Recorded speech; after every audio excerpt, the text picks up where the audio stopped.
আগেকার দিনে শুধুই পালিশ হতো, এখনকার দিনে পালিশ করার পরে তাকে আরও বেশি অ্যাট্রাকটিভ করার জন্য তার উপরে নানা ধরনের কাজ করে থাকে, লেকার মেরে সেটাকে চকচকে ভাব করা হয়ে থাকে। কিন্তু এখনকার দিনে আরও অনেক কিছু অ্যাডভান্স জিনিসপত্র এসেছে, যেমন মেশিনের সাহায্যে প্রথমে তার উপরে কালার করে নেওয়া হয়, তারপরে এশিয়ানের পিউ ব্যবহার করে সেটাকে চকচকে ভাব দেওয়া হয়। তাই আমরা এরকমই একটা কাজ করেছি এখানে। এটা মেশিন দিয়ে প্রথমে তার উপরের বেডগুলোতে গোল্ডেন দিয়েছি, তারপরে সেটাতে ক্রস খাবিয়েছি, এটা ব্রাউন কালারের, তার মধ্যে শ্যাডো ব্যবহার করেছি। দেখুন কিভাবে আমরা শ্যাডো ব্যবহার করছি। প্রথমে আগে দেখুন এই দরজাটার প্রতিটি জায়গাতে একটি রেডিশ কালারের একটি শ্যাডো ইউজ করা হচ্ছে, যেগুলো আপনারা মিস্ত্রি দিয়ে আমরা দিয়ে করাচ্ছি, যেখানে যেখানে লাগবে সেখানে ব্যবহার করা হচ্ছে। আগে আপনারা পালিশ করে নেবেন, পালিশ করে সেটাকে ভালোভাবে কাটিং করবেন। কাটিং করার পরেই এইসব কাজ করা হয়ে থাকে।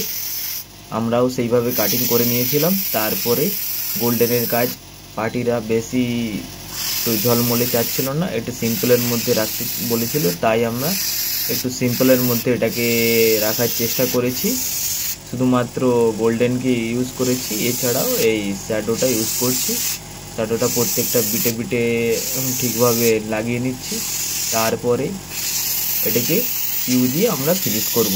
আমরা ওয়াটার কালার ইউজ করি না, সবসময় অয়েল কালারই ব্যবহার করে থাকি, কারণ সেটা বেশি দিন টিকসই হবে। কারণ পিউ মারার পর থেকে ওয়াটার কালার যদি ব্যবহার করা হয় তাহলে কিছুদিন পরে সেটাতে ঝাপসা ভাব চলে আসবে। তাই আমরা সবসময় অয়েল পেন্ট ব্যবহার করে থাকি। এই অয়েল পেন্টকে থিনারের সাথে পাতলা করে বা পিউ দিয়ে পাতলা করে তারপরে আমরা মেশিনের সাহায্যে সেটিকে দরজা বা জানালার উপর ব্যবহার করে থাকি।